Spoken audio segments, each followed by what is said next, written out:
Shalom, my friends. Jeremy and I started our journey together because of our love for Hashem and for Israel. And we wanted to share the truth and the beauty of Israel with the world. I'd tell you that we started this journey 17 years ago, but that would make me feel like an old man.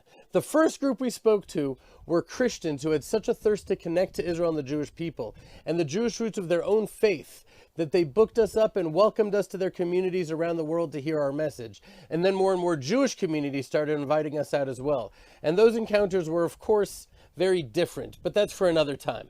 I remember early on, one Christian man told me that there was one thing in particular that he admires so much about Jews. He said he found it fascinating how Jews are able to tolerate disagreement with each other so well, even on fundamentals. It was when my friend Eric, who was a Dominican friar and a Catholic priest, invited me to his monastery that I understood what he was talking about. I went into their central library and it was silent. There were people there reading, but you could hear a pin drop. This could not be more different than what it's like in the yeshivas that I grew up in.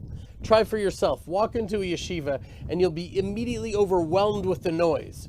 Often what appears to look like yelling and shouting. People immersed in debates and arguments. You'd think that these people were sworn enemies. Yet the minute they finish, they hug each other and walk out as dear friends.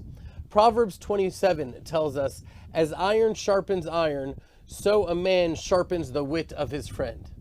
The Talmud tells us, just as the faces of people do not exactly resemble one another, so too their opinions do not exactly resemble one another as well. As we've discussed before, ethics of our fathers tells us that a machloket l'shem shamayim, an argument for the sake of heaven, will last forever. Not that it will be resolved, but it will last forever. That when you're immersed in a debate, not to win or for your own ego, but in order to arrive at a truth, well, that's a beautiful thing. That's for the sake of heaven. And such a debate will live on forever. It reminds me of the scene in Fiddler on the Roof when Tevye is listening to a debate between two rabbis. After one rabbi makes a statement, Tevye says, "You're right." The second rabbi offers an opposing argument. Tevye looks at him and says, "You're right too." And a third rabbi who's listening to the whole thing turns to Tevye and says, "Wait a minute, they can't both be right." And what does Tevye say? You are right too. And so Jews have a different understanding of the multi-dimensional complexity of truth. You can often hear one idea from me and then a totally different, even seemingly contradictory idea from Jeremy, and yet they can both be true. How can such a thing be? Well, an example I like to give that doesn't fully do it justice, but it would be that of a toddler who's about to stick her little finger in an electrical socket and her father comes along and hits her hand away. From the perspective of the toddler, that's painful and cruel and strict judgment. But from the father's perspective, it's from a place of love and caring. So which is correct?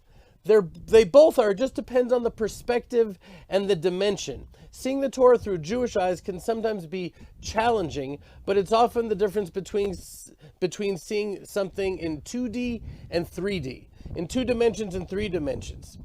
Anyways, as we see in this week's Torah portion, we read about the Tower of Babel. Before God mixed up the languages, the world wasn't only unified, but uniform. It was only due to the dispersal of mankind to different places around the world and speaking different languages that mankind was able to develop the diversity of language and culture, faith, and ideas that we have in the world today. The desire and the coercion for everybody to be exactly the same as each other, to be vilified if they see things differently or have different opinions, that's what the Tower of Babel was about. Rav Yaakov Nagen teaches the words of the Netziv, that the Tower of Babel was like a watchtower that enforces uniformity of thought.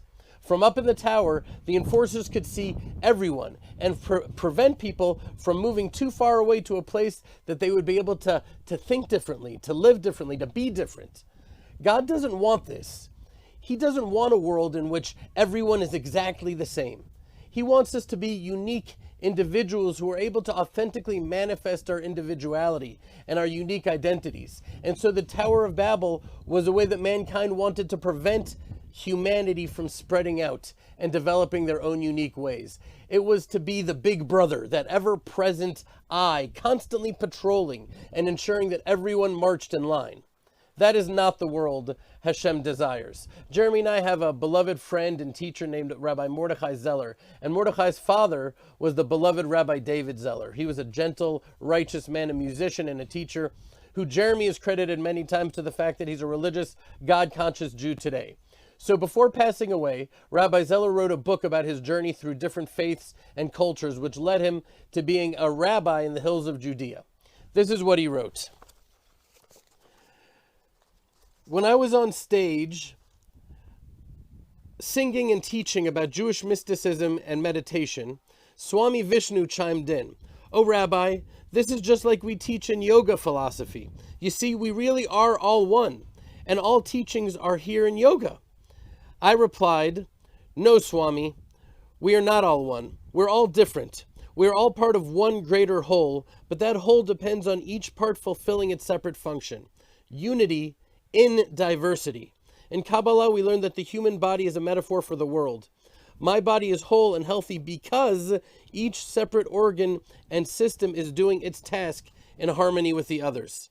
Each religion, each people, each culture is like an organ in the body of humankind. But for all humanity to be truly whole and harmonious, each part must fulfill its mission while recognizing the essential importance of all the others.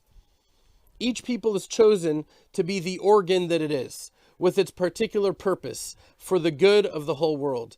Today, we suffer a lot from religions that say, this is the only way, and everyone must be like us and accept our way. We must accept and nurture our differences for the good of the whole. If we explore the language of no boundaries and all being one in the medical journals, we'll find it is the description of cancer. There are no distinctions, no boundaries, no borders, all is one, but it is cancer, and the system will die from that oneness. Rabbi Zeller, Rav Nagen, the Torah itself shares the truth that a unity which denies differences will not only fail to redeem the world, but it will bring about its destruction. Yet there's a balance. Before one can encounter the world and contend with different cultures and perspectives and faiths, you need to have a basic understanding of who you are, your distinct culture, your heritage. And it's only when we gain a thorough understanding of ourselves that you can encounter the diversity of opinions and faith in the world. It's only then that we can be at peace with our neighbors. And this is essentially one of the primary reasons I believe there's so much Jew hatred in the world. As one of the primary causes of hatred of so many nations against the Jewish people, and so many of our Arab neighbors have against Israel and the Jewish people, because so many of us don't have a deep understanding of our own identity and what it is to be a Jew. And that is such a fundamental part of the mission Jeremy and I are doing out here in establishing the spiritual center on this holy mountain on the Judean frontier. When Jews from around the world encounter this place, their indigenous homeland, their hearts and souls open up in a way to connect to the essence of their very own Jewish souls and their Jewish identities. And only then can we open our hearts to share light and love with so many holy Christians and other non-Jews who are brave enough to search for truth in unexpected places. And so God opens up their hearts and souls to be able to encounter the God of Israel in a new way, an expansive way, and connect with the nation of Israel in the deepest of ways. Hashem, there's so much conflict in the world. There's so much strife. And just as in the days of the Tower of Babel, people are coming together and to try and control others and make them conform, coming together to play God themselves. Hashem, shine your light from Israel and illuminate the world from Judea with your holy Torah, so all of mankind can love each other and respect each other, not despite our differences, but because of them. Shalom, my friends. Thank you. My name is Ari, and I live here on the edge of the Judean frontier. And just as the prophets foretold, the mountains of Judah are coming to life. The ingathering of the exiles is taking place right before our eyes. The dead language of Hebrew has been revived, and the final prophecy is manifesting before our eyes as the righteous of the nations are coming together with humble hearts. Here in the Land of Israel Fellowship, we come together every single Sunday, live, in person, over Zoom, to connect to the secrets of the Hebrew language, the secrets of the Torah of the Bible, and connect with each other. Because in the end of the day, it's the friendships and the relationships that are bringing us together, because we have one thing in common, our fear and our love for the God of Israel. And now I'm inviting you to join us, along with hundreds of Jewish and Christian families from all around the world, to experience the beauty and the holiness and the magnificence of our fellowship. So click below and get the first 5 sessions for free, as well as joining us on our next session so you can taste the beauty and the holiness that is happening on this mountain.